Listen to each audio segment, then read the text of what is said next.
Within living, he or she is made to feel as though the storms never end for them. They understand that this is but an intellectual manipulative trap of a false perception to entice them to think and feel as if his life journey is one primarily of suffering, which is designed for them both to feel as if the divine creator of themselves has born them both into an existence for the sake of abandonment. This is the great, silent lie, despite of how the social environment has been cultivated through the centuries to force those who perceive themselves as suffering to feel. This is the primary abomination said and made felt to any living human being, as this is only forcefully demonstrated for the sake of inner turmoil by other living human beings, as it has never been made meant to be so. I would say that this is the obvious, since many of us who desire living in peace reject divisiveness in the human family, but desire unity of a group who reflect one another, despite of the past of which enslaves us with anger, rage and resentment because of what has been committed against humanity as a whole. This is the power of the historical accounts and its insidious media machine, never giving the wounds enough time to heal for the purpose of resolving the problems of the earth,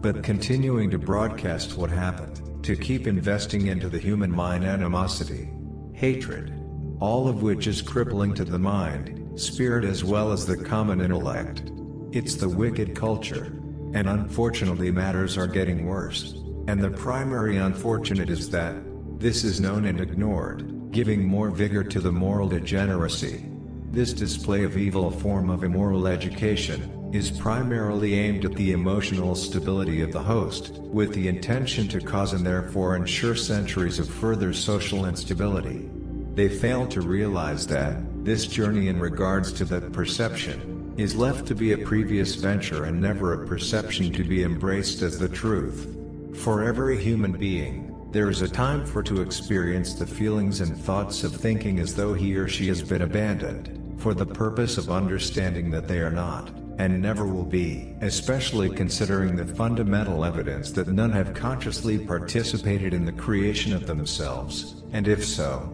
most would have created their journey of existence in a more pleasant formula and without challenges in terms of impoverishment of identity, setting forth the struggle of coming to know themselves, while having to suffer his or her neighbor the plight of them coming to know themselves, while we all in tandem hurt one another during the way of this plight of self-knowing. For his or her living, it is respectfully expressed as a pilgrimage towards that which is sacred in the current state, towards what will in time be revealed as no longer sacred, but revealed as the new. The new implies that which was before sacred and therefore of the unknown, but is now known as something before never known. The sacred is equivalent to the living life force of every individual human soul and its life force, before the time coming of being, by compassion, spoken into the womb of our earthly mothers, as the time comes for the living life force to be made flesh for the purpose of a journey upon this beautiful planet.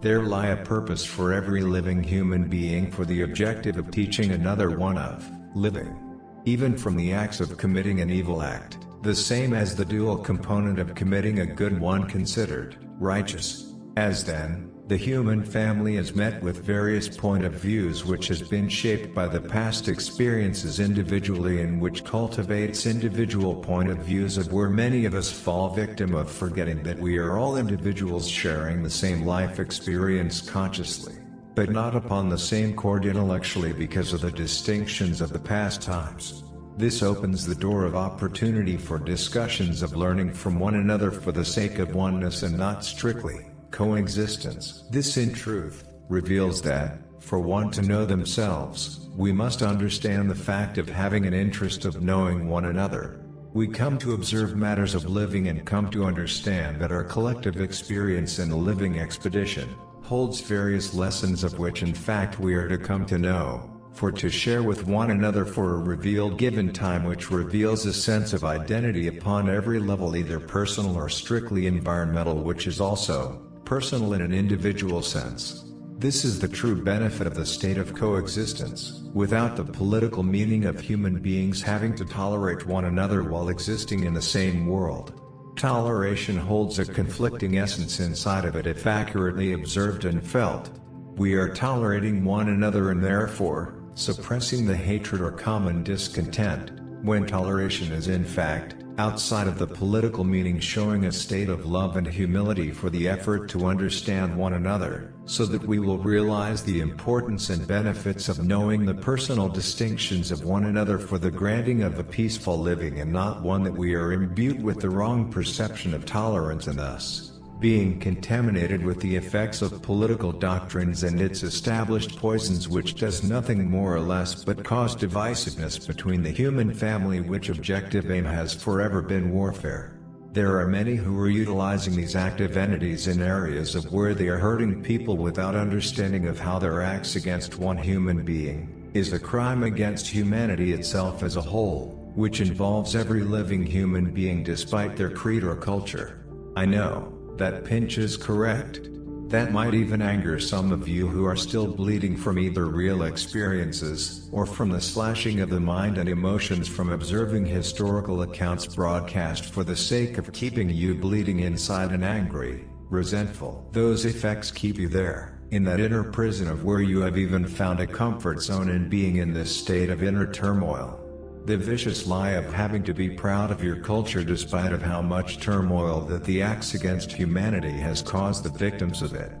The human being is in time becoming less human and more of one who is of a self-indulgence demeanor, as this cultivates a personal constitution in which is executed each new day, as a conviction, as if openly holding a gun, pointed at the world saying, "Stay the hell away from me, but you had better treat me with love." Despite the religious world speaking upon these matters, one doesn't have to rely upon a book to be made known of these times, because this is manifesting every day before us in our society, and so these conditions are not left to be believed, because they are a fact of life every day of our society. One must in time ask, had religion not told me this through the books and the preachers and so-called prophets, would I have been able to perceive to my social surroundings as I have? And would I have been able to assess the causes and the effects of what will be? Without all of those devices injected into the society for control through fear, would we be in a better social condition this day?